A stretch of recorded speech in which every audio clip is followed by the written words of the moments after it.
Liebe Studierende, liebe Kolleginnen und Kollegen, ich wende mich in diesen turbulenten Zeiten an Sie, um Sie über die aktuelle Situation an der Hochschule Fresenius zu informieren. Den eher ungewöhnlichen Weg einer Videobotschaft habe ich gewählt, um Sie in einem höheren Maße persönlich ansprechen zu können, als es etwa über E-Mails möglich ist. Zuvorderst möchte ich Ihnen für Ihre große Unterstützung, Hilfs- und Improvisationsbereitschaft danken. Vermehrt habe ich schon gehört, dass die Corona-Krise das Kollegium zusammenrücken lässt und die Suche nach gemeinsam erarbeiteten Lösungen ganz zentral das Miteinander fördert.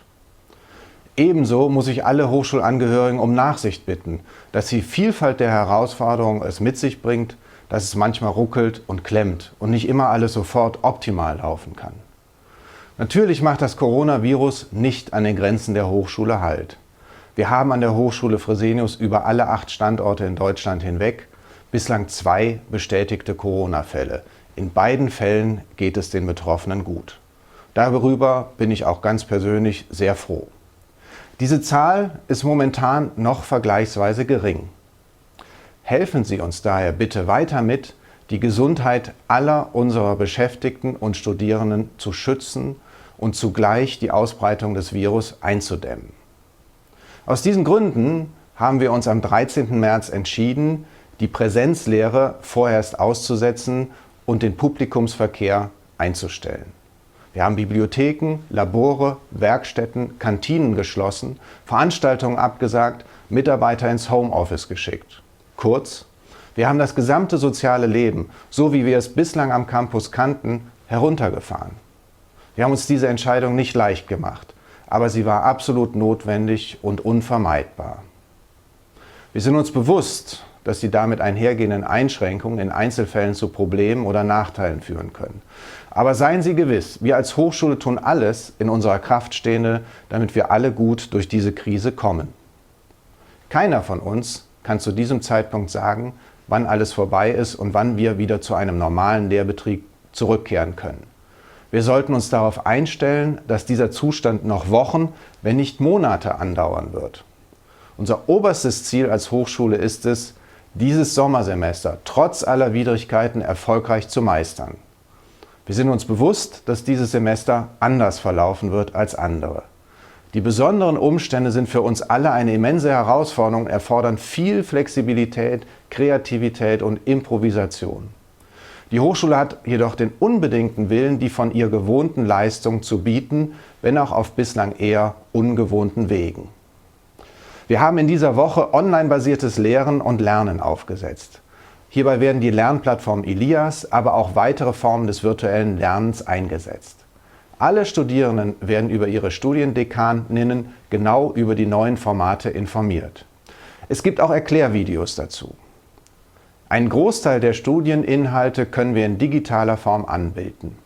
Wo das noch nicht möglich ist, arbeiten wir an alternativen Lösungen.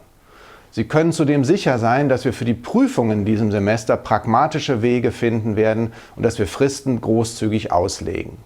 Wir wollen bestmöglich helfen, um Ihren Studienfortschritt sicherzustellen. Bitte informieren Sie sich über aktuelle Entwicklungen auch auf unserer Website. Wir haben dort einen FAQ-Bereich eingerichtet, der ständig aktualisiert wird. Mit all den Maßnahmen, die wir in den vergangenen Tagen ergriffen haben, bin ich sehr zuversichtlich, dass wir das Sommersemester, wenn auch mit gewissen unvermeidbaren Einschränkungen, so durchführen können, dass am Ende ein erfolgreicher Semesterabschluss steht. Natürlich ist nicht über Nacht alles perfekt. Einen kompletten Präsenzstudienbetrieb innerhalb weniger Tage in den virtuellen Raum zu verlagern, ist eine immense Kraftanstrengung. Die Umstellung läuft nicht an allen Stellen reibungslos. Server in Deutschland und weltweit sind auf die rasant gestiegenen Nutzerzahlen, gerade in der Bildung, nicht ausgelegt. Technikanbieter können nicht liefern, weil die Nachfrage groß ist. MitarbeiterInnen stehen vor der Doppelbelastung, Arbeit und Familie unter einen Hut bekommen zu müssen, obwohl es keine Betreuungsangebote mehr gibt. Insgesamt aber läuft der Prozess, auf digitale Medien umzustellen, in den Fachbereichen und Abteilungen schon nach so kurzer Zeit besser, als wir es erwarten konnten. Auch die Studierenden zeigen eine hohe Akzeptanz dieses Vorgehens. Dies ist eine Zeit großer Herausforderungen. Wir brauchen auch Nachsicht mit uns und anderen, dass nicht alles sofort perfekt laufen kann. In dieser Krise können wir vieles lernen, was uns für die Arbeitswelt der Zukunft wappnet. Diese Krise ist für uns auch eine Chance für eine nachhaltige Digitalisierung der Hochschullehre. Wir sind dabei bereits auf einem sehr guten Weg. Wir können Kompetenzen aus unserem Fachbereich Online Plus nutzen und ein Team um den Vizepräsidenten für Studium und Lehre, Herrn Prof. Dr. Eckhard Baumgartner, hat bereits im letzten Jahr und nun verstärkt in den vergangenen 2 Wochen an einer Digitalisierung der Lehre gearbeitet. Wir sind einerseits sehr gut vorbereitet, andererseits stellt uns die Wucht, mit der jetzt binnen kürzester Frist gehandelt werden muss, vor große technische Herausforderungen. Ich weiß, diese Situation verlangt allen Beschäftigten viel ab.